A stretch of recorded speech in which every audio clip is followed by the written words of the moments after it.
Hello, everybody, and welcome to another episode of General Geekery. I am Brian, and with me, as always, is JD, who's fucking with it Hello.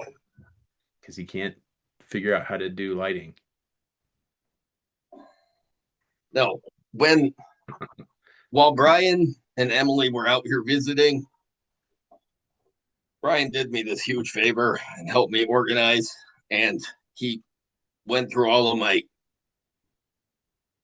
toys that were in 19 different places and consolidated. So I have a big bin for the 6-inch stuff and a bin for the mixed 4-inch stuff. Eventually, there will be a sub bin with only the real American Hero stuff, but that is the mission for sometime in the near-ish future. Right. Um, but we, but I've got my whole customizing area is now in one spot in the room where I did the customs, but now I have a place to sit. And so I'm trying out shooting the podcast here too. So, because Awesome. Brian uses his customizing area to podcast from, so it's kind of nice being able to do that. It is. And, that's definitely one of the things that I wish Adam Savage was my next door neighbor because he does his podcast from his studio, his the work area that he has. And nobody can fucking organize like Adam Savage, except maybe Jamie Heineman. But Adam Savage's shop is amazing, and that's what I'm trying to do here is to have like everything that's everything easily accessible, everything's visual, everything's visible, everything's within reach and functional. I'm trying to turn it into a functional shop as well as a display area for my customs because everything on the wall in this room, every figure in this room is custom. You are running out of room on those walls. I am. I,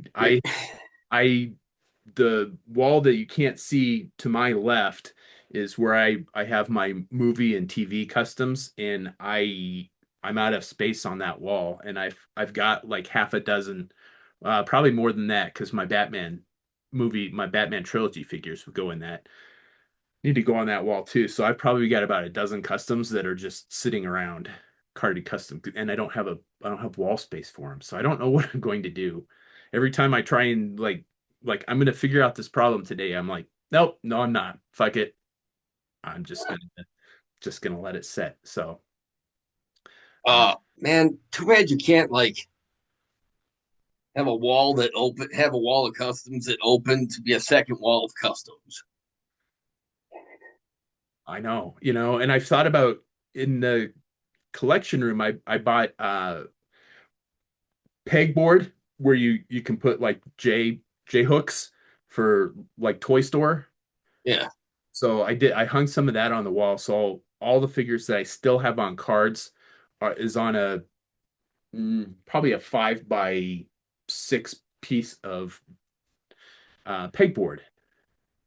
But I don't have a lot of stuff on cards anymore, and I don't want to put my customs deep, more than one deep because No. I'm Maybe you could get like a rail system and like sliding doors, like wood sliding doors. And you could have like one layer and then the wall would actually be the second layer. That's not a bad idea. That's an interesting idea. I'm gonna have to think about that. Yeah, like I said, there's so much that I want to do with this room, and this is the year to do it because last year was the collection room, and I've got that pretty much done. The deck of the flag is still a mess, but beyond that, that room is pretty solid. And JD wants me to do another video walkthrough on that. Well, you just changed it so much that I feel like it's time. Yeah, I mean, it looks completely different than, when you were here. yeah. Yeah. And then you're you're not you're not making as many changes to it in the future. So, Oh no, uh, how so it is this, was how it's gonna be. yeah, like this could be more or less a That's not permanent entirely video. That's not entirely true because I am going to do LED lights in the loose figures. Um, I did buy a strip of LED lights for that hutch in the front room where I keep the Star Wars Black Series. I haven't put them up yet, but they did buy some to try it out. yeah, one of the guys I worked with recommended some. He's like, you can change the color temperature, you can change the color, you can have them all synced up. He's gonna help me uh he's gonna talk me through it. I'm gonna do it myself. But again, I've got like a list of stuff that I want to get done. I'm trying to save some money because Denver Comic Con is coming up in the beginning of July, and there's 3 autographs that I want to get. So trying to save some of the money for that, but at the same time, put a little bit more money into the customizing area because there's counter this the computer sits on countertops, so I'm gonna put like Tupperware drawers on the counters and Oh, yeah, so that'll be because if there's a flat space, I will just put stuff on it and then not touch it. So I mean, there's a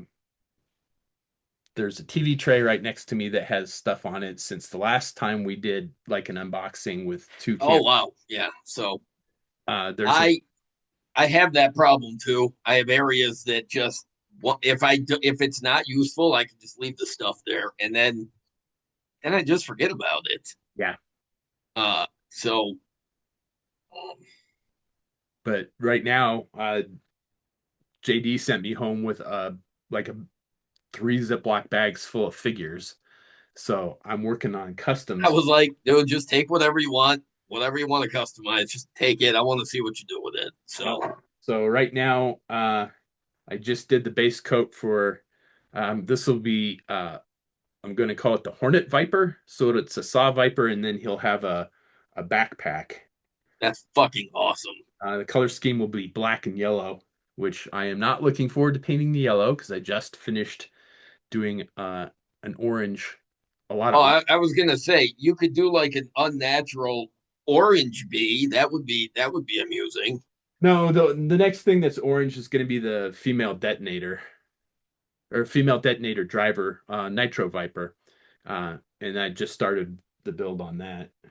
I like how even in your Facebook post you're like, fuck, I hate painting orange. After you texted me repeated, I hate painting orange. I'm like, you know what? Should make customs that the primary color is an orange.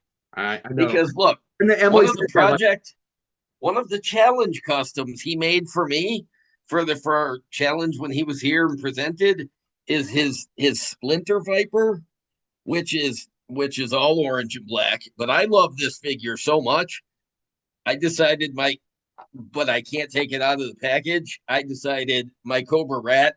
you can't Uh, I'm the package. I I'm designed. just gonna make a real American hero version Nice. of the Splinter Viper because I fucking love this custom and I love the idea. I love the name. So I'm like, I'm gonna make a real American hero version Nice. because if I tried to make a modern version, not only would it not live up to Brian's custom, it will just sit there and cry the tears of inferiority that it would be. So I decided, you know what? I'm going to eliminate the competition. It's not a competition, but it's a creative Yes. blockade in my head. I'm just going to do an old school version.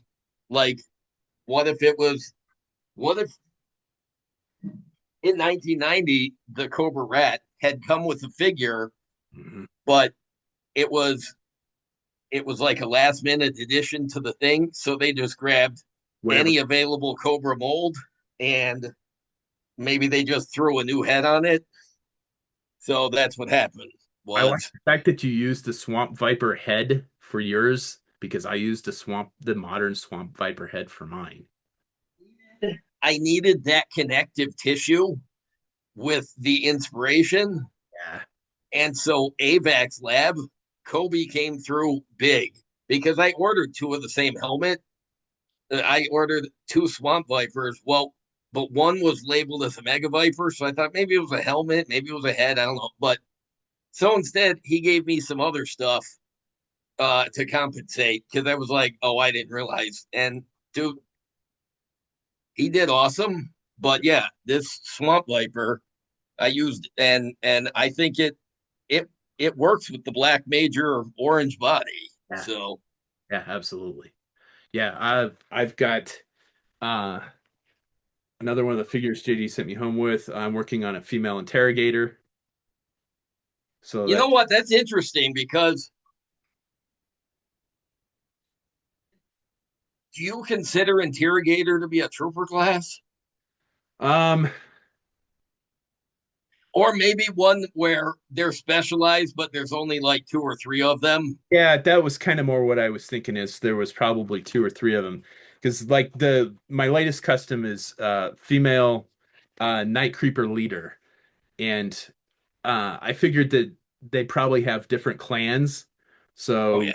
So she's one of the clan leaders. You know, there's probably four or five different clans of the night creepers. Well, and they have like co-senseis and shit. So and if they're going into battle, then they're on a mission, then they could just be led by any of the Night Creeper leaders. Yeah. So Because presumably they're all equally capable. yeah, you would think so. But so yeah, I'm doing a female interrogator. I got the unmasked head and the masked head coming from Carnage off of eBay. He had some cool designs that I'm going to use. Um, Here is my Splinter Viper in my Cobra Rat, which nice. has brand new stickers from Toy Hacks. And I cleaned it all up and I got the pieces to make a complete Cobra Rat. So I like this vehicle, and I'm fine being only one of the three or four people in the world who do. Oh, I love it. It Um, was one of the well, last. you're one of the other three or four people. Yeah. So The other thing that I'm going to do is I'm going to do another carded three pack of figures. I'm going to do a Steel Brigade pack. oh, even though I love Steel Brigade. So one of the I'm doing just a standard Steel Brigade build, but I'm going to do it in Arctic colors. So there's the base coat of the white done on the first one. Uh, Sweet. the second one, I've lost the helmet. So I just found the helmet. So that's why the helmet's not primed. The convention, I don't remember what year they did a Steel Brigade paratrooper. So I am using that idea as the base for the second figure, which will be a Steel Brigade paratrooper. Though it's mostly like gray camo is I what think that was 2006. I I was. think it was an Iron Grenadiers versus um, Gung Ho Blast Off and no Gung Ho Draginski from the October Guard Yeah. and the Steel Brigade paratrooper. Yeah, I was gonna say 2006, but I'm I usually think. and then third Anyway. figure will be a female Steel Brigade, and it'll be a gold head. Oh, nice. So all blue and then the gold helmet. So that those will be the three figures. And I have a template for you can sort of see two of the right here. Right there are two of my three figures in one card. I have a template for that, kind of reminiscent of God, what year did they do those three packs? Wait, which three packs? The GI Joe three packs. There was because I'm using Oh, 98. You mean like the Navy SEAL set and the Viper set? And, yeah, 98. yeah. So I am using the 98, essentially the 98 template for my card backs. I've done three, but the guys that I did for the third one had too much gear and they won't all fit on the card, so I never finished the pack. Um, Okay, I got a question. With you can edit this part out. I'm asking while I think of it. You're using for your Steel Brigade paratrooper custom. You're using a standard Steel Brigade helmet, right? yeah, Because the club version used a Cobra Black Star repaint head. yeah, But one of the extra heads that Kobe sent me just happens to be one of the club Steel Brigade, i.e., Black Star heads. No If kidding. you wanted to do like swappable heads, so it had helmet options, faithful or Yeah, update. I do that. I don't know. I kind of want to keep it modern because it is real American. The other one's Real American Hero, and I thought I had lost this head, so I had pulled out the helmet from the Steel Brigade Viper six Yeah. pack, and it did not look good.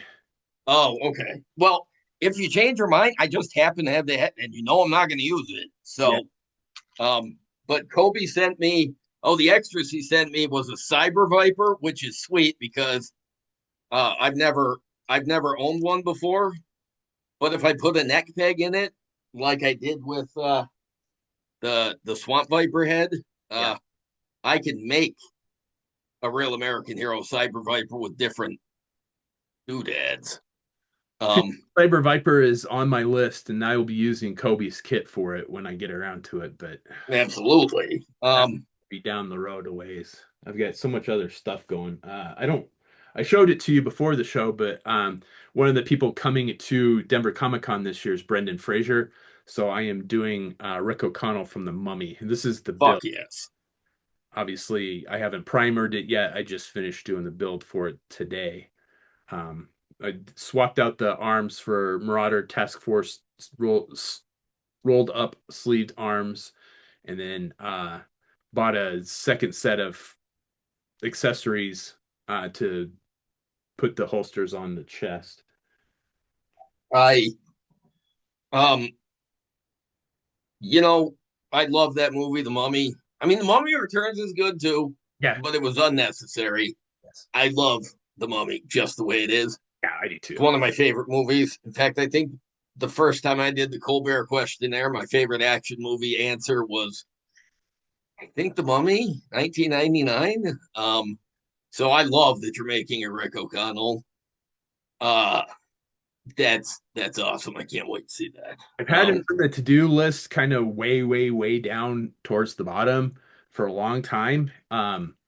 But when I saw that Brendan Fraser was going to be here this year, I'm like, ooh, yeah, yeah, I'll pick up a couple extra shifts at work to pay for the autograph and the photo op and get a figure made. So, yeah, I'm like I said, hopefully the head will be here in time because I had to order the head from China. So it says it's going to be here by June 25th, and the convention is July 4th. So I got a pretty narrow window on that.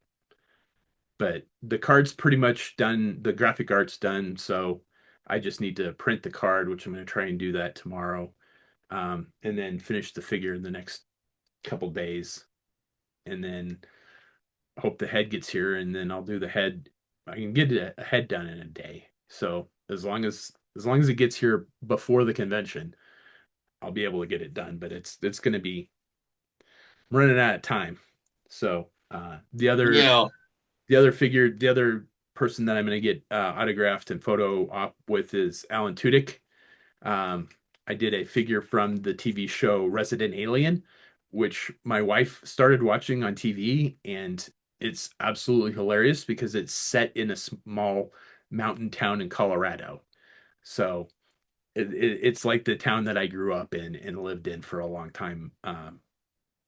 and I just finished season one. I started season two of Resident Alien already.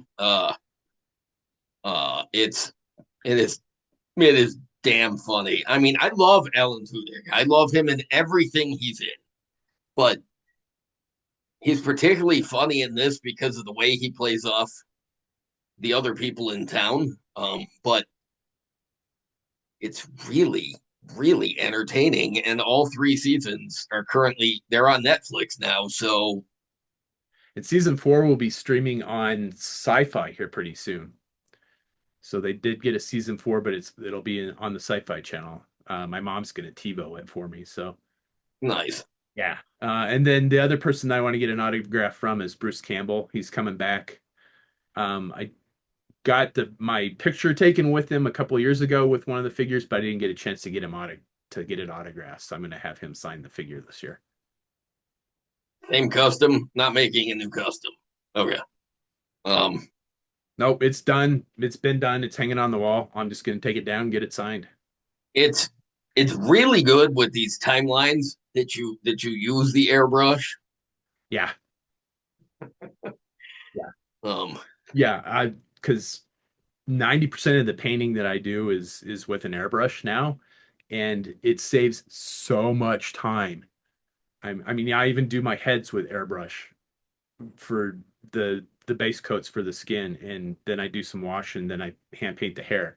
But yeah, it saves me so much time with the airbrush that I wouldn't. I'd be really kind of worried about it at this point in time. If like the head's not gonna get here till the end of June, and the convention is the first weekend in July. Yikes! Yeah, that's a pretty narrow window. yeah. Especially with the level of paint detail that you get in there. But you've got the shorter time. Oh, good thing, because that dude, your hand has to cramp up, right? I mean, just I That's why I've got multiple projects going at one time. So I'll do one thing and then set it down and then pick up something else and then set it down and go back. So like right now I've got three, four, five, six, seven, eight actual working customs, work in progress customs with about four more that are like maybe I'll get back to these at some point in time. ah,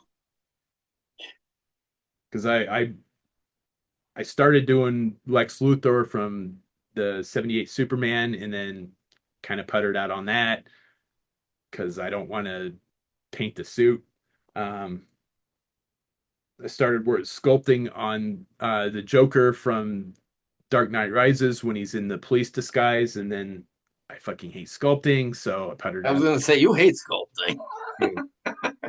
I started working on Demolition Man custom, and I can't, for some reason, can't get the paints to look good on the figure, so I'm like, fuck it, I'll come back to that. Um, Tom Berenger from Platoon, another one I can't seem to get the paint to do what I want it to do, the colors to get the way I want it. So I just like fuck it. I'll come back to that. I was gonna do another Punisher custom for my Punisher box set, and I can't figure out where I set down the base figure for it. So Did you finally decide to do the teal suited version from the Spider-Man animated series? no, I'm doing Punisher from the Nam crossover. Dude, use one of those customs, those random things I sent you home with, and paint it teal to make it a Punisher. Damn it! No, probably not. Damn it! Damn it! Yeah, I've got just a shit ton of customs in progress. None of them are a teal Punisher. That's true. None of them are teal Punisher. None of them are gonna be a teal Punisher. Oh, and then Fuck. um I've got the head, and then I brought one of the Marauder bodies home. Uh, I've got the head, the mask for the opening sequence of The Dark Knight Rises with the Joker. When they're robbing the bank. Ah, So he's got that clown mask, which, if you don't know, is an homage to the 1966 Batman TV series. Because when they introduced the Joker, he was wearing a mask just like that. well, I don't think I knew that. Yeah, not many. Unless you, maybe you told me and I forgot. But I just, that's pretty cool. So, Yeah, because I didn't know it at the time, and I found out a long time later that like, yeah, it's an homage to a scene from the Bruce Wayne's Batman series. I love trivia like that. Yeah, Really random trivia like that. yeah, absolutely. Um, I was gonna we're gonna do an unboxing, but we were gonna talk about some new toy announcements as we always do. They announced the classified showed a render of the classified Budo. Um, I am undecided on it because it's really close to what I had planned on doing in 4-inch scale. I just haven't gotten around to it with body armor and stuff. And I'm like, now if I do one, then it just looks like I'm trying to copy the classified one. So I don't know. But yours would have more realistic paint. Um, It would. I mean, it looks amazing. It's deluxe because he comes with two sets of armor. There's a tactical samurai look, and then there's a more traditional, updated up. It's updated compared to the Real American Hero version, but it's based on that. And I mean, it looks really great. He's got two different heads, one with like really long John Wick hair, and one with the with the with the tight pony tail or whatever it was that he had in the Real American Hero line. But it looks phenomenal.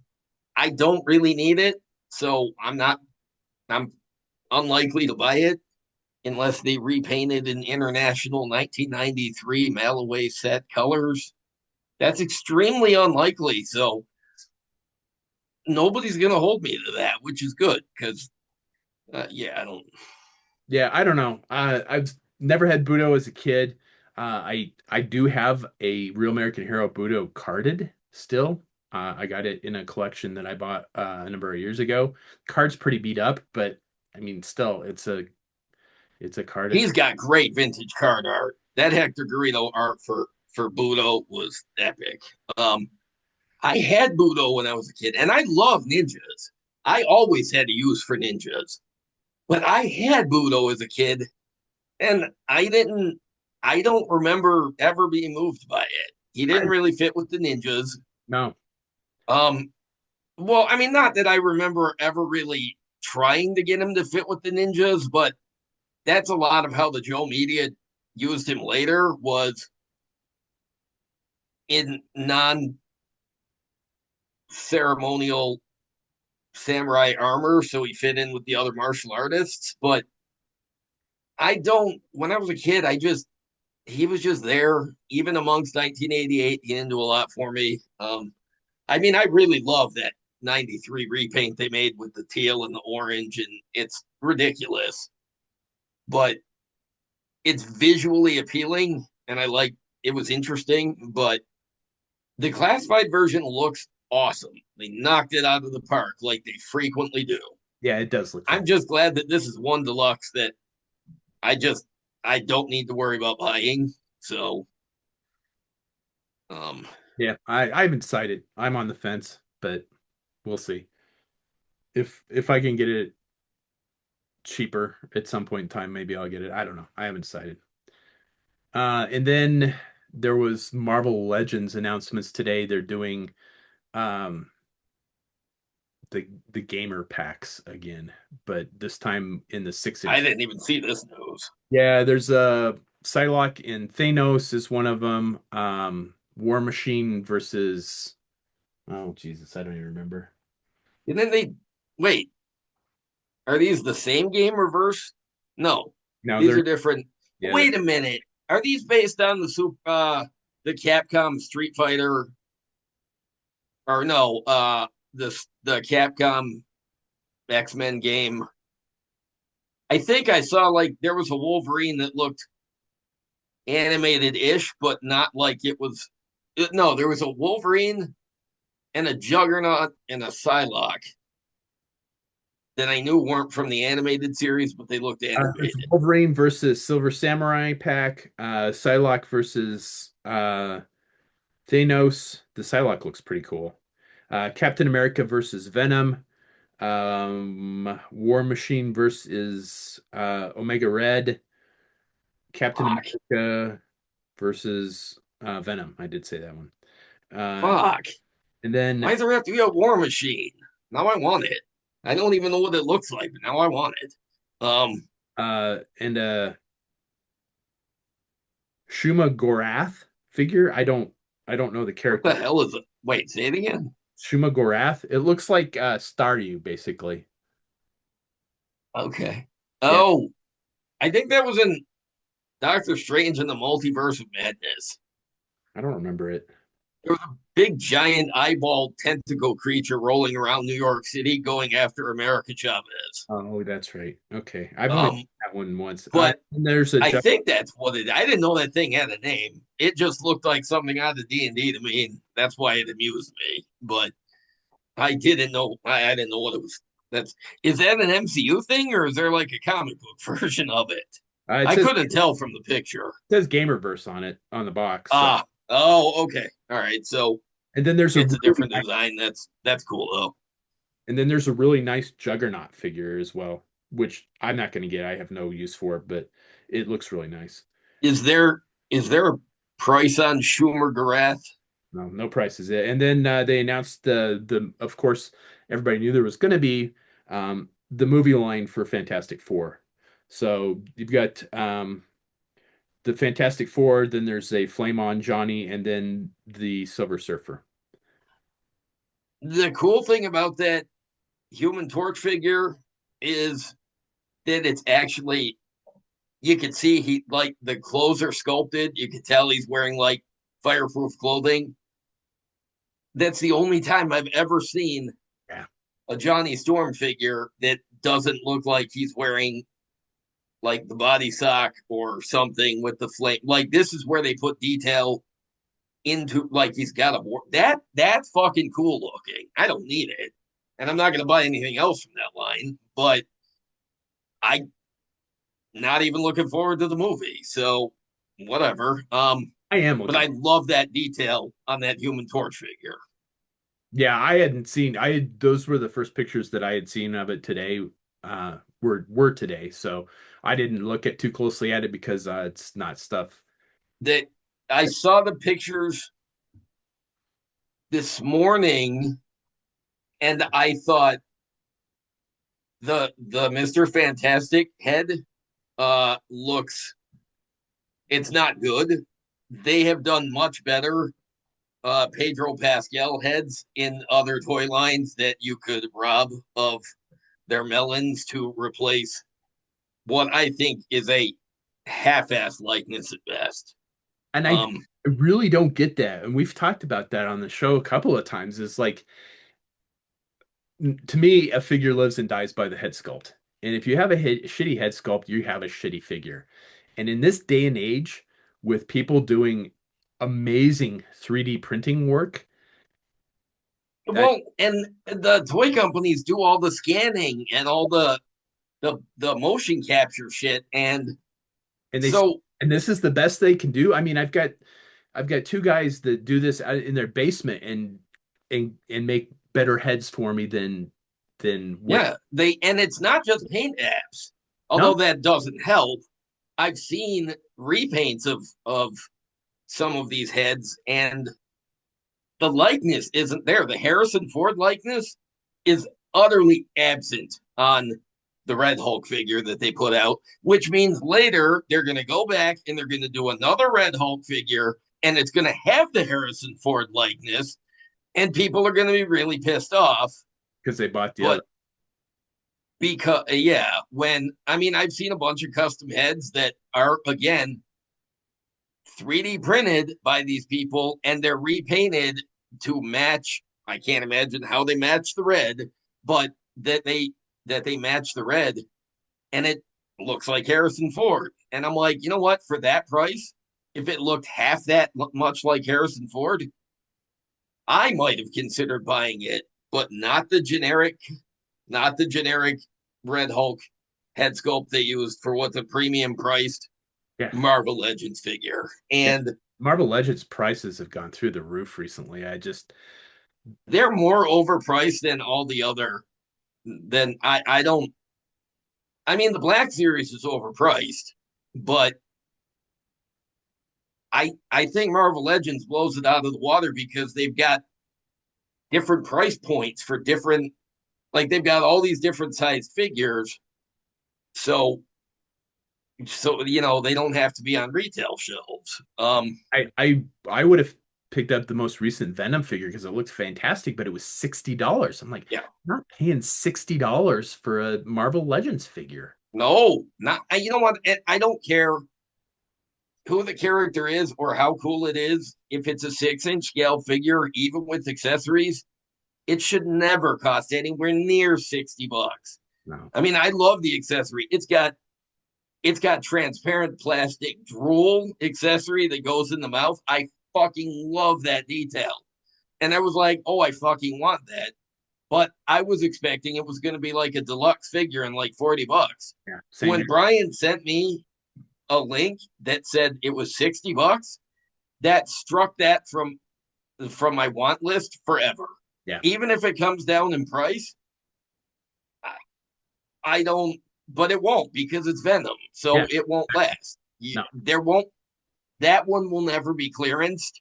Mm. It will just disappear into the secondary market, and so I cannot believe how much it's overpriced at the outset. Yeah. No, it's ridiculous. And there's a That's crazy. deluxe Hulk figure that's 80. Um, And it's like, oh my God, are you kidding me? I'm so glad I'm not a Marvel Legend completist because I couldn't afford to be. I don't know how the completists do it. I don't know. Um, But yeah, they've got some really great stuff coming out, but I'm at a point now where I don't think I'm going to consider buying any of it unless it is something that I really want or something that I really have a particular affinity for, like a 2-pack, a Game Reverse 2-pack that includes fucking War Machine. yeah, God damn it.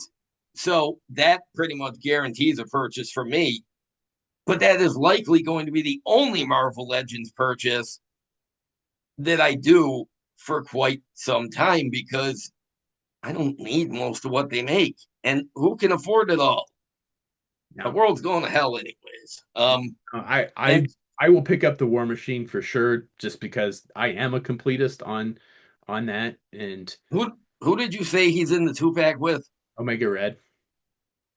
Oh, Yeah, it looks like a nice figure. So I mean it I I like that character. I never bought one, but I do have a Wolverine that could fight him.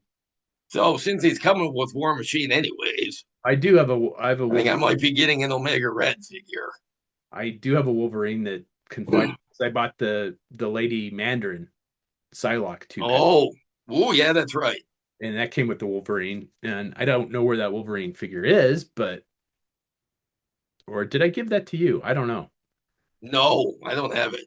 Okay, Um, then yeah, it is you because put the whole figure in the fuck it bucket. I bet. I mean, it's small. It'll fit. yeah. Um, So, um, but yeah, I don't know. It's just it's some of it seems. I mean, some of it they say is due to tariffs, and I, I but then people are like, yeah, I think they're just price gouging, and I didn't agree with that at first, but the more I the more I look at it, it's like, yeah, they do kind of seem like they're trying to take advantage of the situation and doing some price gouging, and I don't.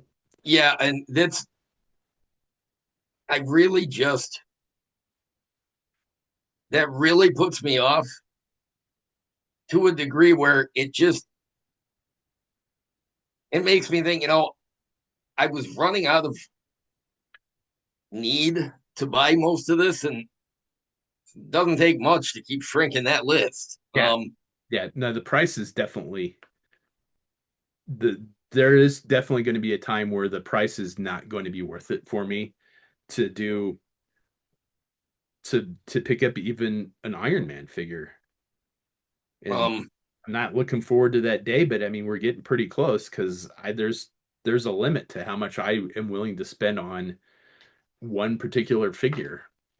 You know, it's um, I canceled a shitload of my pre-orders recently. And you know, the one line that I am still going to support without a doubt is the Monster Force stuff.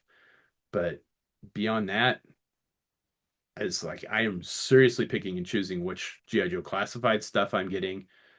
I wasn't getting a lot of it to begin with, but you know, if I liked it even remotely, I might pick it up. But now it's like, man, it's got to be something I really want.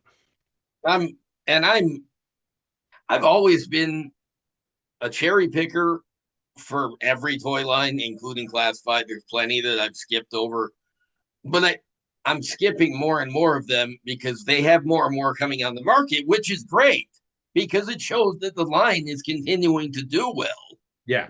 But for the sake of my own collection, it means there's less and less that I really need, and I'm okay with that because I can appreciate it, I can love it, but I don't need it. I Yeah. can live vicariously through other nerds on the internet when they photograph these things, and I don't. Some of these figures I'll go back and get eventually, and some of them are ever present. I'm gonna skip it no matter what. Yeah. Um, It's but especially 6-inch stuff. I mean, it's never been my scale to begin with, but it's been the only scale that has done so many different Iron Man figures. So I mean, and it's the only scale right now with that's ongoing with GI Joe, with the exception of Hiya Toys. That was the other announcement I was gonna make was they Hiya Toys announced Outback. and Bazooka, right?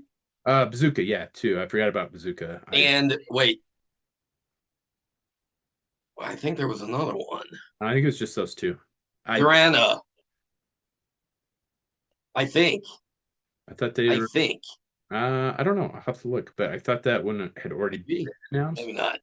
I don't know. But I have zero use for Bazooka, and I don't know if I'm gonna get the Outback. I kind of want it, but at the same time, it's like I don't know if I the need. only bazooka I need, I already have. It's a Tiger Force bazooka. It was a great figure. It goes with my Tiger Force. But aside of his roster place on the Tiger Force team, otherwise he's just Alpine's little buddy. Yeah, So I don't, and by little buddy, I mean I, I don't. I can't believe Bazooka had to wait 2 years for Alpine to join the line. Now I I'm really scared of how long Wetsuit or Leatherneck is going to have to wait for Wetsuit because you can have one without the other, but I don't fucking want to. So well, and I I didn't buy Leatherneck. it's He's just great, Seal, and so but if and when they announce a Wetsuit, then I'll get one and I'll pre-order Wetsuit. But I don't. They can exist without each other, but their relationship from the comics for both sets of characters is so ingrained in my head that cartoon too. yeah, that's what I mean. The cartoon, the way the way the Bazooka Alpine Quick Kick Trio functioned, Yeah, and the way Wetsuit and Leatherneck functioned, I just they're so ingrained in my head that way that I hate having only one of them. yeah, and I for some reason I feel like they do that on purpose, and I can't figure out why. And it bugs the shit out of me because it's kind of like we just got we just got a Budo announcement. That's amazing. But there's 1988 figures that I was hoping that they would make that now it gives me hope for it, but I'm like, oh, I hope Budo didn't steal their line in their place in the line. But then And then where is my Night Viper? I can't believe they have not announced a fucking classified Night Viper yet. Do I have any doubts that it's in the pipeline? Fuck no. And they're gonna and they've got long-term plans for 3 repaints of it eventually already too. But where the fuck is it? I can't believe that the Night Viper still hasn't been announced when it when the Frag Viper and the Saw Viper came out before the Night Viper were announced before Night Viper. I'm like, oh, this is just gross. And and now we've got like the fourth Televiper and we've got um we've got that Trench Viper thing coming and Yeah, still no Night Viper. Yeah, I don't know. I'm super frustrated because that is one of my top two all-time favorite GI Joe figures. Between that, Well, and it's one of the top 15 most fucking obvious additions to the classified line that they would knock it out of the park with. yeah, So many dumb characters. Oh, speaking of dumb characters that only one of us loves, Crystal Ball. I got to pre-order them from Walmart since they restocked the pre-order last week. yeah. Um, Yeah, we haven't done a show. Yeah, so if you haven't been paying attention, I the pre-orders for uh Crystal Ball went up maybe 2 months ago. Uh, yeah, they sold out within a couple of minutes. I was able to get one because I do like this version of Crystal Ball. This is, to me, it looks like they looked at my custom and like, oh, hey, that's a good idea. We should make him like some, Lovecraftian mystic. yes, I love that. And they they went so far into the Vincent Price-ishness of him that I'm convinced that that's half the reason why a character nobody wanted, nobody but me and Brian Powell, aka Nova, gave a shit about. I swear. Um, I mean, there were a few others. Let's put it that way. Short list though. Yeah. For a fig, he's going to be real hard to get because the Goth fans are going to want him. The Vincent Price fans are going to want him. The classified fans are going to want him. The people who like offbeat Cobra characters, but he's fucking amazing. And What's I've liked Crystal Ball since I got him for my birthday in 1987. I remember him peg warming at stores for years. Peg warming was not something I remember too many toys doing from when I was a child. yeah. I distinctly remember Crystal Ball and DJ were peg warming for a while, like years. But that Crystal Ball is amazing, and I'm glad I was able to pre-order one. Yeah, so the thing is they went back up for pre-order a couple of days ago. Luckily I saw an announcement on Facebook and I went and got one and then I let JD know. So I don't nobody knows why Walmart canceled the pre-orders the first time, but hopefully they won't cancel them again because the suspicion was that they canceled the figure because it's going to be a Walmart exclusive. So it's you can't get it through Pulse, it's not going to be on Amazon. It's Walmart exclusive, like the Range Viper, which still pisses me off because it is available through Pulse. oh, No, offered through Pulse, but in such limited quality quantities that most people are going to wind up having to get it through Walmart because Pulse ain't gonna. I Uh, didn't I didn't know that it was available through oh Pulse. wait, no, I think no. The last time it was up for pre-order, Pulse was offering it, but then I guess Walmart canceled all those pre-orders. But I think the pre-orders from Pulse, I think they still stand. I don't know. But I didn't I don't know. I could be wrong, but I just like you said, why the fuck does the manufacturer's website sell out of pre-orders? that is one thing I never Stupid. understand. Pre-orders should be a gauge of how many figures that you need to make for this particular item. It should be like, hey, pre-orders are open. However many people pre-order this is how many figures we're gonna make. Because that's how many you're by selling out of pre-orders, you're leaving money on the table. And if I was a stockholder of this company, I'd be pissed to be like, why are you selling out of product that you haven't even made yet? That Yeah, people get it's complaining really fucking weird. yeah, that people are It's complaining because they can't get it. It's like I would be pissed if I had stock in this company and be like, you're leaving money on the table. Why? I don't get that. Never have, never will. It and Pulse is much better than Hasbro Toy Shop was. yeah, Holy shit. What a by clusterfuck much. that was. Not by much. Um true. I, I It's a low bar though. It's a low bar to success. and speaking of Pulse, I got well, I was at work for the last 3 days. My Pulse order came while I was at work, and I got the Heir to the Empire thing. Oh, oh, I'm So jealous of that set because they gave you Captain Paleon, the Black Series collectors that I wanted the set, but I did an order because of Luke, the clone of Luke, yeah, and there's no Captain Paleon in the Black Series. And so I was jealous of this set, and now that you have it, I'm still jealous of this set. I want it. Yeah, when you told me you got it, and you're like, I'm gonna unbox it on the show. Oh fuck yeah, please. yep. Um, The box is pretty cool, more or less. They went to the triple language thing, which just annoys the fuck out of me. Um, I I hate to be that like stuck up American, but it's like if you're gonna sell this in three different markets, make three different packages for it, because number one, everybody should have their own. I mean, as much as if I was French, I'd be annoyed that there was English on this.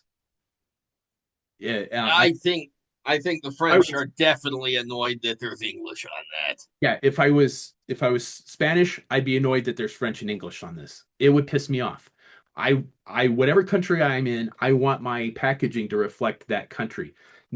And number two, that increases the collectability too, because foreign toys are hugely collectible, as we all know. So foreign packaging too. So I mean, again, there it's a cost saving measure. I get it, but at the same time, you're kind of leaving money on the table because there are American collectors that would buy foreign packaged stuff for their collection because they'd be like, "Oh, look, I got the one from France."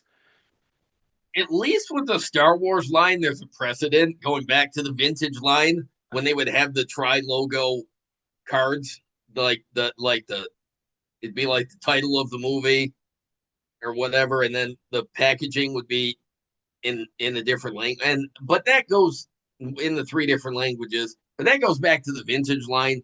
So I feel like it's Kind of an homage to that. almost forgivable for the Star Wars line, I but can see that, but I don't know. I it's maybe, but not for all of it. Maybe not really obscure things like this. I don't think they should do. They should make more dynamic packaging. Like put art from the fucking story or art inspired, but yeah, but put it on the sides of the box too. yeah, All because right, that is cool though. sides of the box are bland. The packaging art on the back is phenomenal. Yeah. Oh, that art of Paleon is amazing.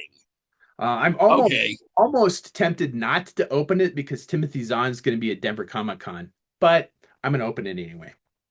Yeah, because I already have something autographed by Timothy Zahn, so and frankly, I think it's too cool not to open.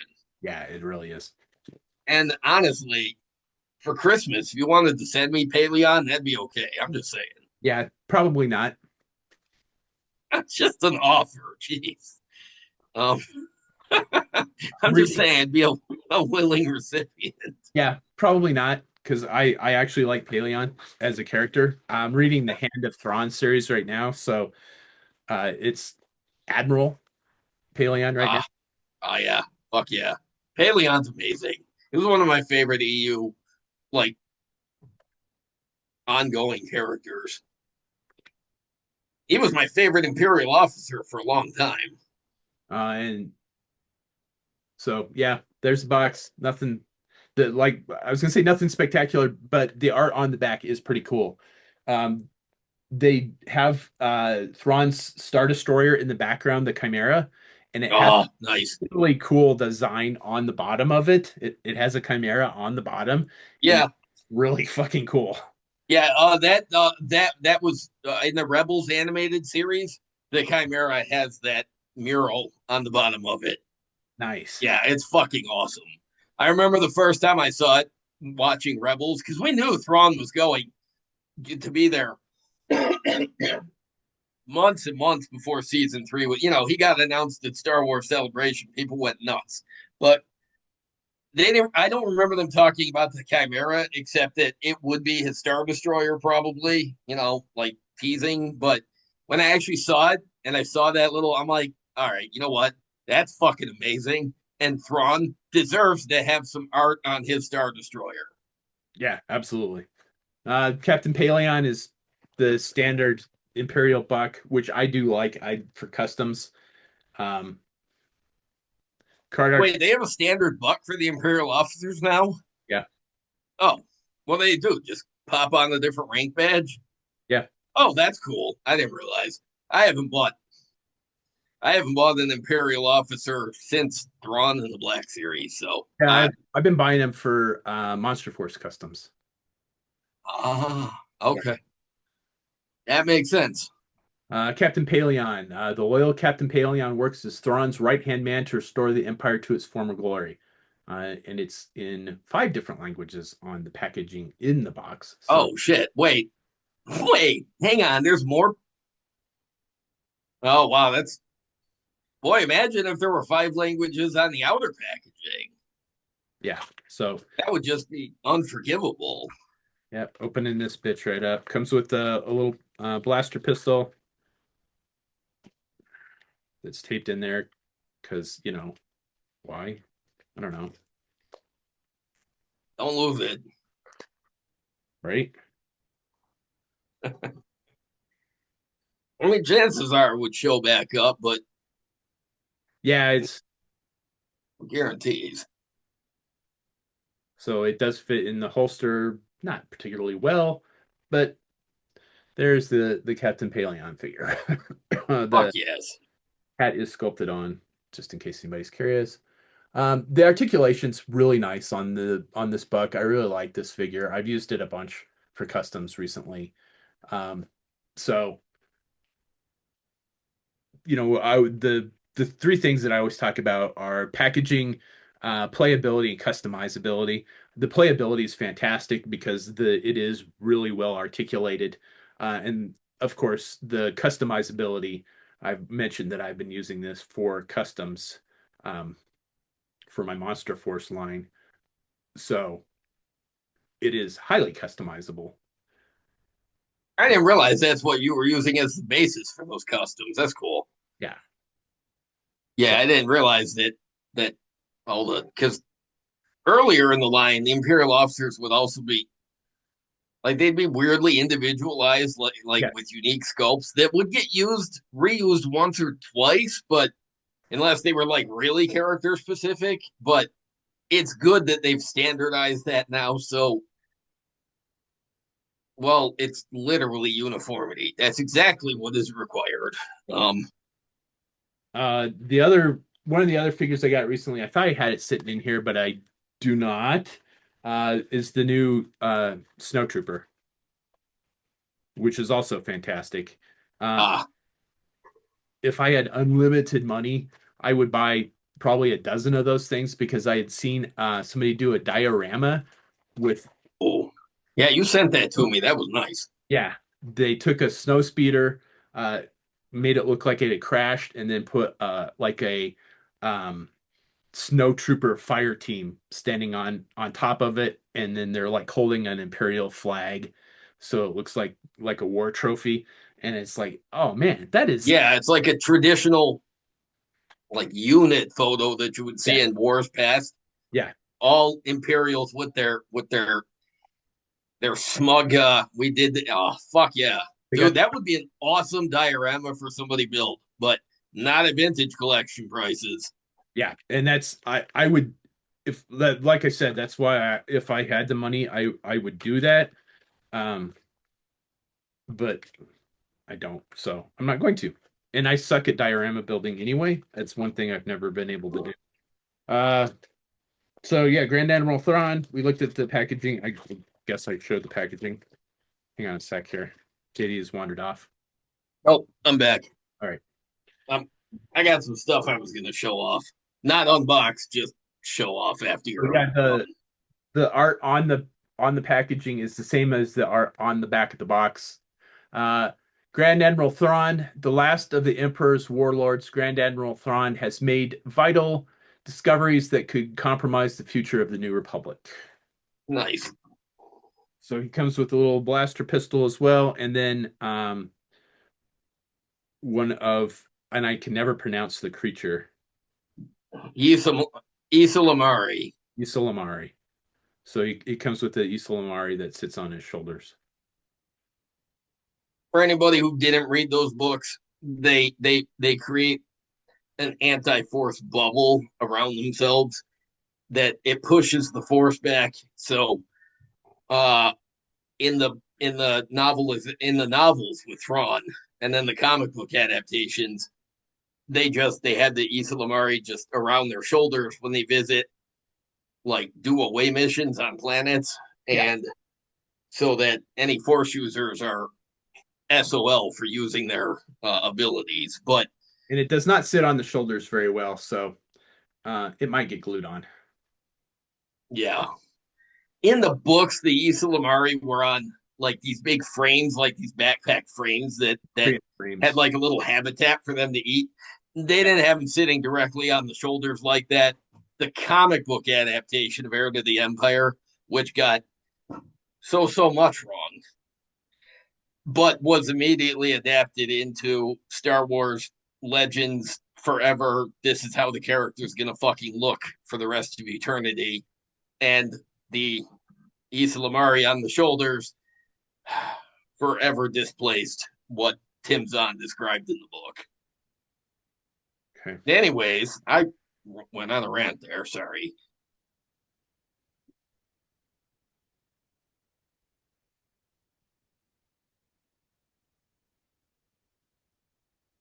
I hope he puts elevator music on this part of the show. Right. So just doing a little customizing here. We're gonna super glue the force lizard onto his shoulders here Ah, good call. Um, because it's gonna go in my collection. So I'm never gonna. It's never gonna get sold. I've told Emily when I die that I want a Darth Vader funeral, and instead of logs, it'll just be all my toys. she'll probably be happy to burn most of that. There we go. There's the Thrawn figure. Well, in this way, if he ever falls off his stand or the shelf, you won't have to worry about the Issa Lamari getting sucked down into the cold air return or a Yeah, rip in the fabric of space time. yeah. Jorah Sabath, a dark Jedi clone of Palpatine's creation. Jorah Sabath allies with Grand Admiral Thrawn to end the New Republic and ultimately plans to take over the Empire himself. Um, they did a really good job with this. The head sculpt is fantastic. The card art is awesome. Um, he's got one hand with Force Lightning. Um, I don't know why it's just one hand with Force Lightning, which is kind of irritating. And he's got his like 70s chest disco medallion and then a lightsaber and then unlit lightsaber as Oh, well. so does his robe have the plunging neckline It does. from the book cover? Nice. But So they did a giant medallion, manly chest. yeah, It's very con, isn't it? kind of is. Yeah, I hadn't thought of it like that, but now that you Neither did I till just now. yeah. Well, and I love when McCoy shows up in Star Trek: The Motion Picture, and he's got like the beard and like the pimp Star Trek outfit. I'm like, Oh all yeah. right, that's fucking smooth. Yeah. Yeah, no. Fucking McCoy is fucking smooth. Yeah, I fuck McCoy's my favorite character of all time. Right up there And with Q. So I and then they shaved him in the next scene. I'm like, that's just sad. Um, so yeah, it breaks my heart that I never got to meet the DeForest Kelly, because he died before I started going to conventions on a regular basis. So I never got to meet him, unfortunately. And he is definitely one of the reasons that I got into working in medicine. So I really would have liked to have met him. maybe someday you can meet Carl Urban, and he was like channeling DeForest Kelly when he played him in the 2000s. I know you don't like the Abrams Trek movies, but fuck, you got to admit, Carl Urban fucking knocked it out of the park as Oh, DeForest Kelly playing. yeah, I've got a story about Carl Urban was at one of the conventions that I was at, Yeah, and he was there when the guy that played Chekhov got killed. and Oh, they had to tell him. I was standing in line for somebody else, and Carl oh, fuck. came over, and they had walked up to tell him that that actor had just gotten killed in a traffic accident, and he's like, "I'm done." Yeah, Anton Yelchin died, Yes, I think, 8 years ago last week, yeah. 2018. Yeah, because he died before Star Trek Beyond was released, because at the end of the movie, they had a dedication to him at the beginning of the credits. I think it said for our friend Anton. Yeah. And Uh, I think that Anton Yelchin's death is the reason is the biggest reason why another Abrams Trek movie never actually happened. I have a feeling the actors really wanted to play those parts again with the whole cast intact, and I can't blame so we're swapping out the them. Force Lightning.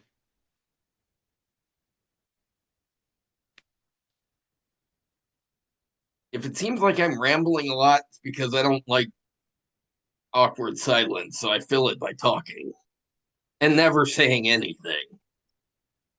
So yeah, Carl Urban was at a convention, and they announced that his friend had died, so he left. Like I was there when they told him. So That's awful. yeah, That is so sad. it is. Oh, It's sweet. really bad for him too. So there is the Jorah Sabath figure. They did a fantastic job on this. The articulation's really nice. It's got a soft goods kind of skirt. It's not a full robe. Um, I kind of would have liked to seen a full robe soft goods, but eh. For the first figure of Jorah Sabath in the 4-inch line, I think they did a good job. I think it's a really nice figure, and it's long overdue. So that is the Heir to the Empire uh, 3-pack from Pulse, Um, which I've read the books a couple of times. I just reread them. I read them when I was working in Africa the first time.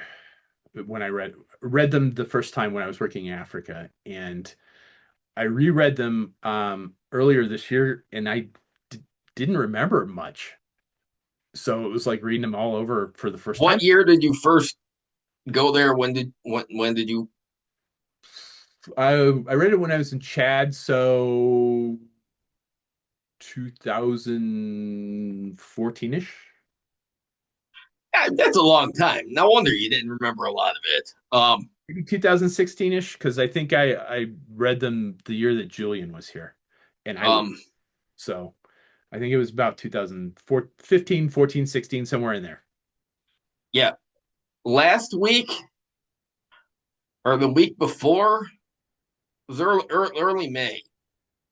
Marked 34 years since the publication and immediate bestseller status of Star Wars Heir to the Empire. They wrote that they got Tim Zahn, and he was an award-winning author, sci-fi author, to write a start a Star Wars sequel that took place after Return of the Jedi, just to gauge interest to see if the world still had an appetite for new Star Wars content. Because don't forget, or people who are unaware or are young and didn't live through this time, Star Wars, except for a couple of made for TV Ewok movies and an Ewok cartoon series and a Droids cartoon series, there was no Star Wars for 6.5 years.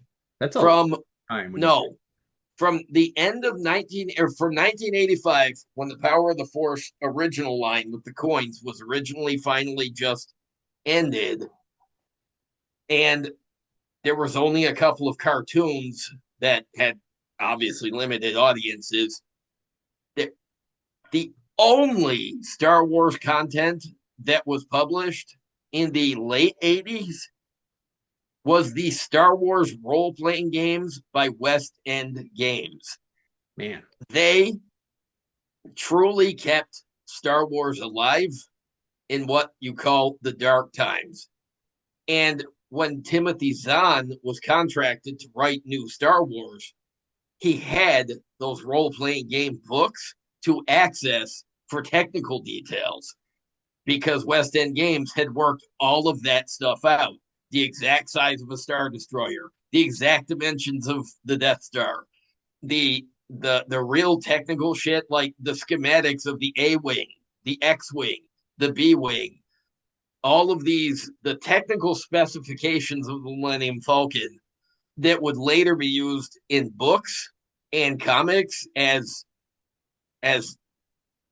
facts, quote unquote, in the Star Wars universe, because West End Games did a bunch of tabletop role playing source books because there was such a hunger for Star Wars in the nerd world, at least, that was the only way to keep it alive. And Heir to the Empire was released in 1991 to not just rave reviews, it immediately became a bestseller on the New York Times list. And the rest of the trilogy, which was already being worked on, was published exactly as scheduled because Heir to the Empire was such a huge success that he finished that trilogy, but he kickstarted the expanded universe. Yes. If not for the success of Heir to the Empire or the massive response to it, I don't think we'd have new Star Wars. The prequels never would have happened. The revival, the what we've got now, I don't.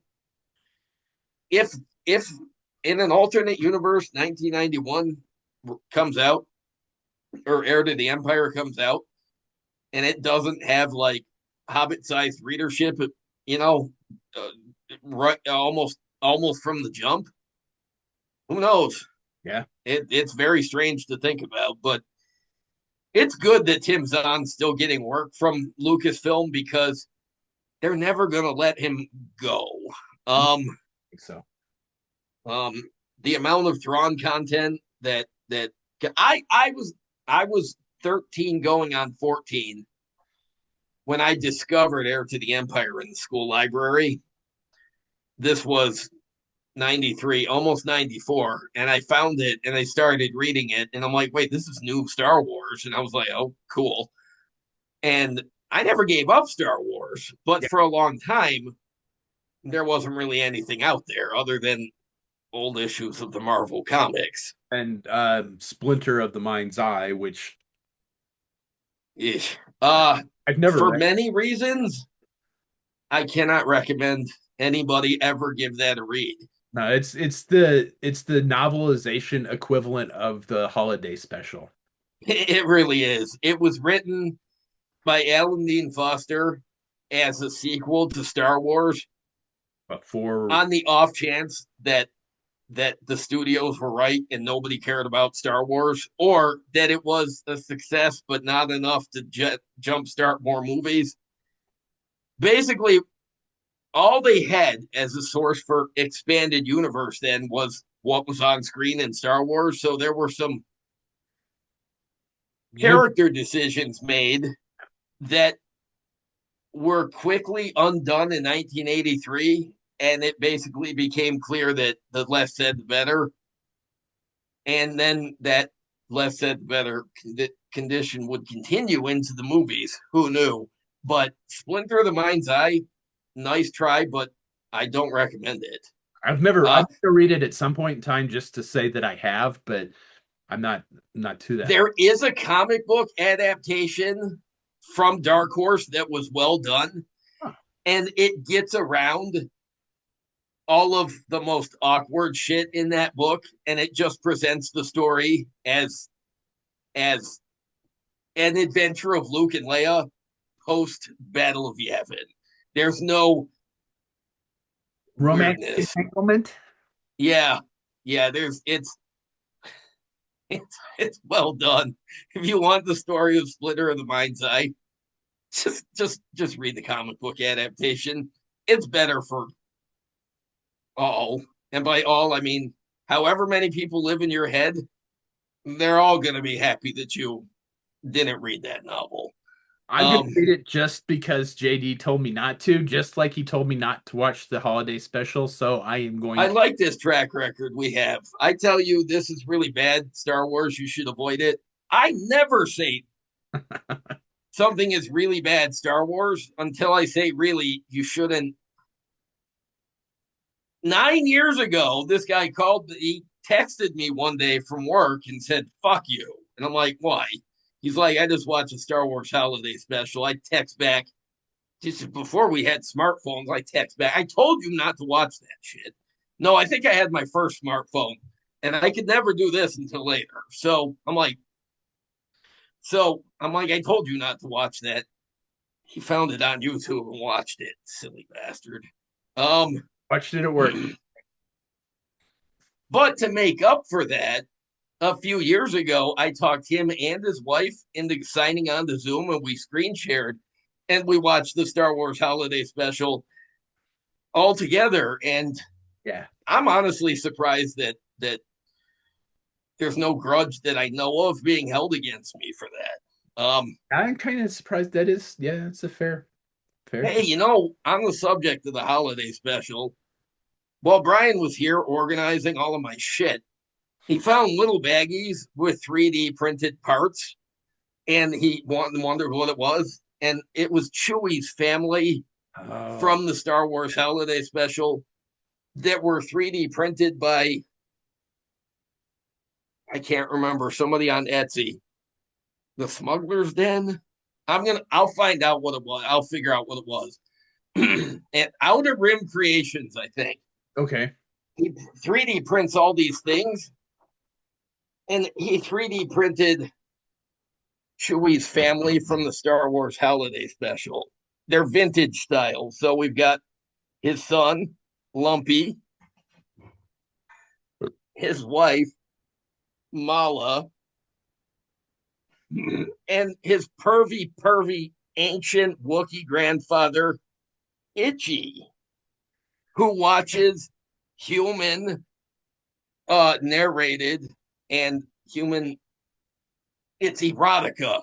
For fuck's sake, it's erotica in a galaxy far, far away with a human talking dirty to this old Wookiee. And he's sitting in his little pod watching it with his little fucking 3D glasses on and going, Yeah, it's it's horrible. it is.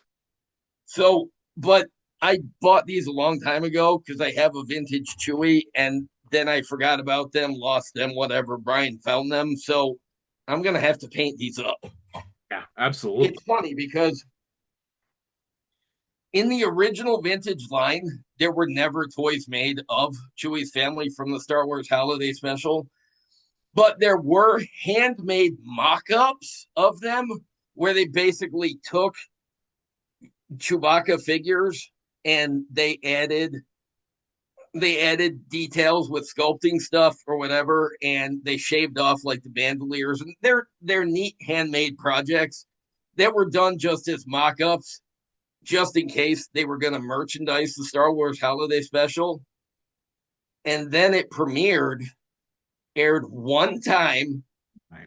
disappeared from the airwaves forever, and only available on bootleg VHS tapes for 20 years because George Lucas refused to acknowledge it and said that if he could destroy every copy with a sledgehammer, he would. I might be paraphrasing, but that was his exact sentiment on it. And it never aired again. Some of it's been canonized because people can go back and find it on YouTube and watch it. And it's the first appearance of Boba Fett. It is. There's a cartoon short that is the first appearance of Boba Fett. Yeah. Um, So I've that now seen it a few times and it's not good, but now I watch it out of like warped fascination with people just to see if they'll finish it. But there's elements of it that are okay, but there's elements of it that I hope they never canonize.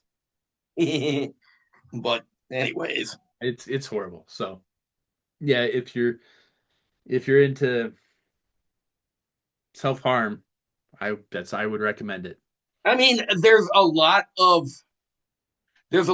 screen time with Itchy being like a grandfather and yelling at his grandson for being a jackass because kids tend to be jackasses. And there's a lot of Mala, Chewie's wife, doing like domestic housework and watching a cooking show with a four-armed alien played by, oh fuck, I can't remember the actor's name. He plays like a four-armed alien named Gormanda who does her own like Rachel Ray. Julia Childs, Uh, who he's trying to imitate. yeah, Julia Childs style cooking show set in the Star Wars universe, and it really has to be seen to be believed. But And um, it's also but there's a lot of a salesman, characters. and There's that's a what bothered there's me. a lot of characters wearing the Wookiee fursuits and yelling at each other in the Wookiee language, the guttural language, which would later be called Shriwook, but at the time was just Wookiee language, and there's no subtitles. So Right. you have to watch this thing to see what the characters are doing to get the context of what the conversation is. So Carney. clearly, well, Art Carney, yes, he played Gormanda and a whole other part in that movie. Yeah. It's you know what? It really needs to be seen to be believed, the whole thing. Yeah, But because if you want to watch Wookiees have like a domestic sitcom where you can't understand anything they're actually saying, you should pick up a YouTube link or find a YouTube link for the Star Wars Holiday Special. It's something. and this is also just a couple months after um Mark Hamill had wrecked his Corvette and Oh yeah, had to have plastic surgery done. So I mean his makeup is horrible. You're like, what the fuck happened to him? Was he in a car accident? Yes, yes, actually he was. yes. So they went heavy on the cosmetics because they were trying to like the facial scarring and whatever. They were trying to disguise it, but I've even seen Mark Hamill make meme responses to it about his eye makeup being heavier, being the heaviest in the galaxy, far, far away, or some shit. Yeah, So it's very he takes it all with the humor that any sane person would do because and especially Mark. otherwise there's no way to justify it. Yeah, Mark Hamill's very good about that.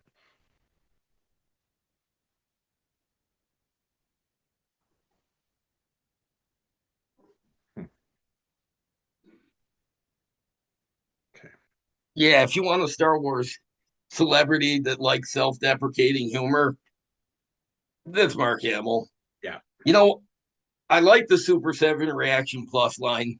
I've only bought a couple of them, but last week I got Snake Eyes from the Sunbow cartoon Nice. because it's fucking badass. It's a completely different sculpt than the than the black, gray, and blue version that they released from based on a comic book a couple months ago. Yeah, I It's noticed. a completely different sculpt. I can't believe they did a completely different sculpt, but they did.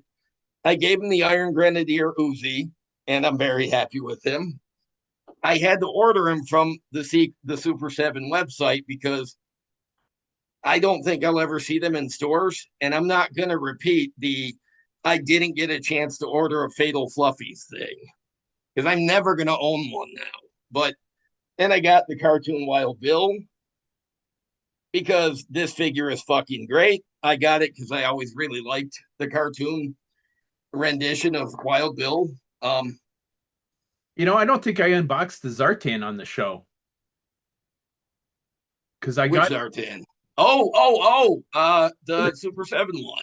yeah the Cold Slither because I bought it while I was there, but I don't think we unboxed it on the show, or did we? No, I don't think we did. I think you opened it, but Yeah, I opened. um, I don't think I was gonna. So yeah. So while JD's showing that, I did get the Cold Slither Zartan.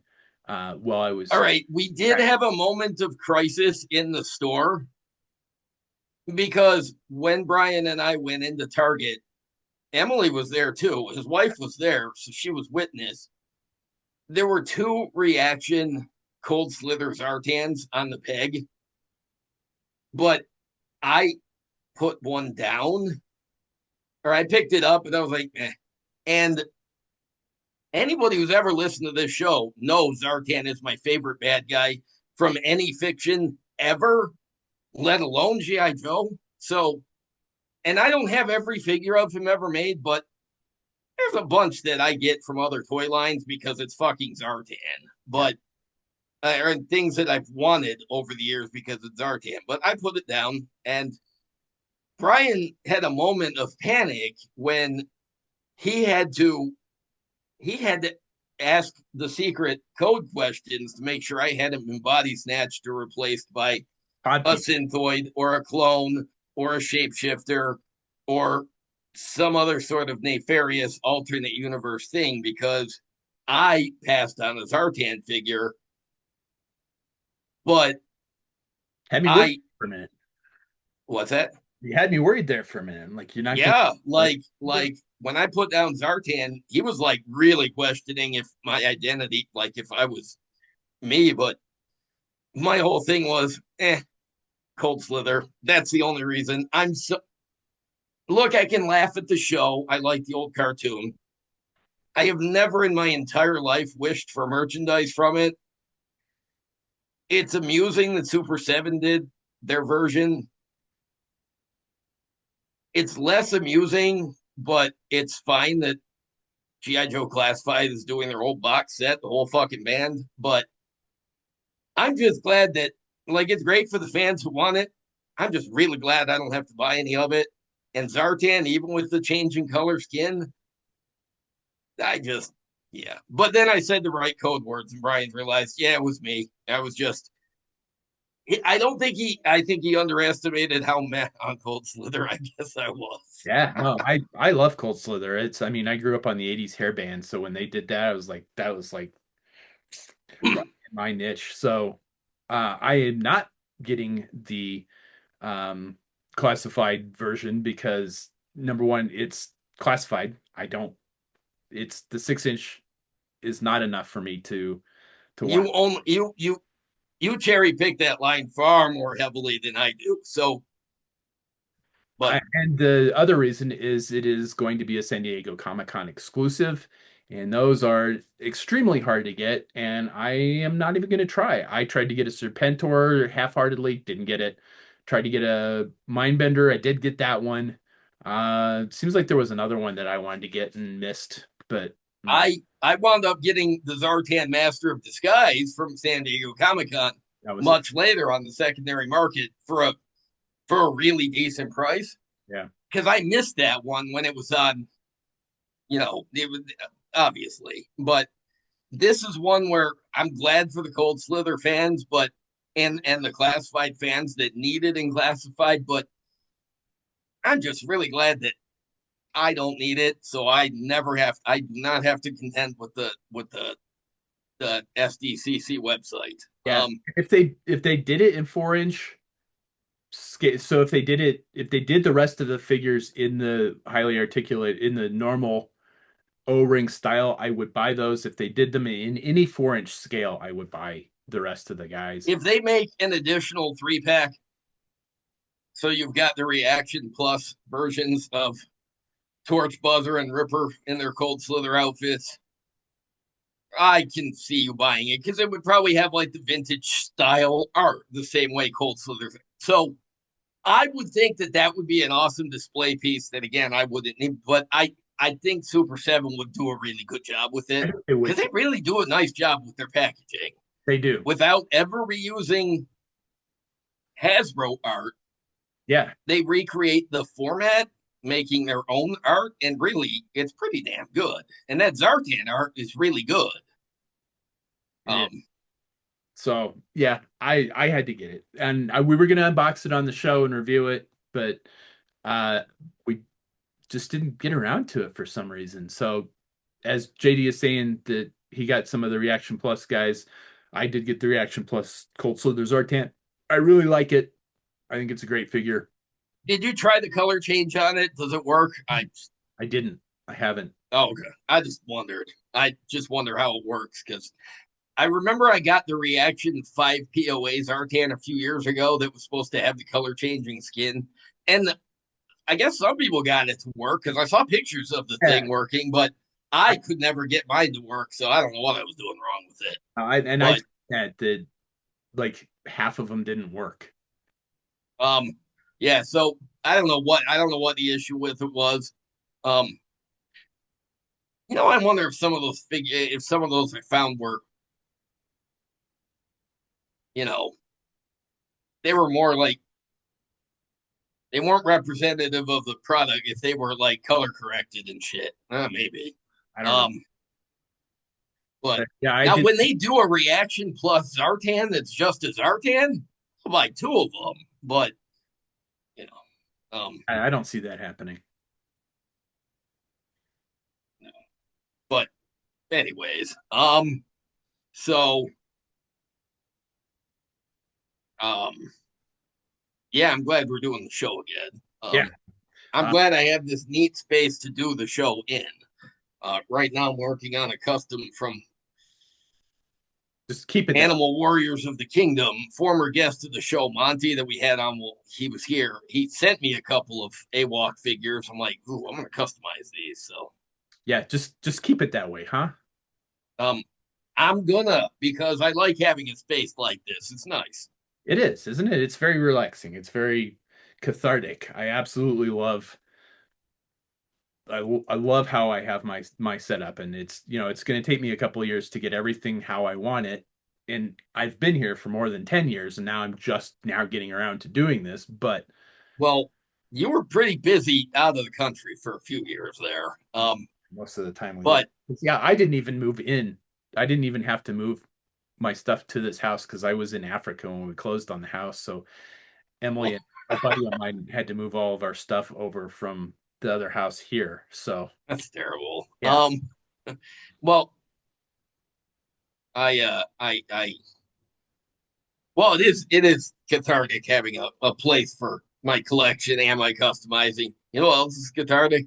Doing this podcast. We should do this more often. we should. Absolutely. So, Um, but I think that's all we got for this particular episode. So I think so. Yeah. as Um, always, please do that fun social media stuff. Like, share, subscribe, comment below. Stay tuned for more episodes. We do have Kobe from AVAX Lab scheduled to come on the show after Joe Fest. yeah. He hasn't been to Joe Fest in a few years, but he's going to put himself back out there to get back into the so because he's got such a great service. So yeah, he said he'll be back on the show with us, but after Joe Fest, I'm like, all right. In the meantime, if you have any other guests that you'd like to sort of suggest it, we could always try to get somebody on the show. The Absolutely. worst they'll say is no or not respond. So yeah, and I like having guests on the show. So Yeah, absolutely. We should get Johnny back on. We kept saying that we're going to do that, and we haven't. yeah, we need to do Time that. zone such a bitch because he's in England right now. So, but we got Marcus. I have enough trouble keeping straight U.S. time zones. We managed to get Marcus on, so I mean it can be done. This is true. My mom watched that episode with Marcus because she's met Marcus before. So, and she watched the episode with Julian too. So I Um, found it amusing that my mom watches the show to see my friends that she's met in person. um, I know my sisters watched one or two episodes out of curiosity, but I think it was like morbid curiosity. And she never said she never finished an episode, but I remember her saying, "Wow, you guys, you really talk about that stuff, huh?" I'm like, "Uh-huh." Um, so I just like when people check out the show, even if they're like, back, back Satan, back. Yeah, Um, we've got a it's a small following, but we do Dude, appreciate. I love that we get comments on the show. So if you want to leave those, I don't always remember to look at them, but when I do, I always appreciate it. So And I do check and I do respond to all comments. I don't always don't get back to them right away, but I do respond to all the comments on when somebody comments on the video.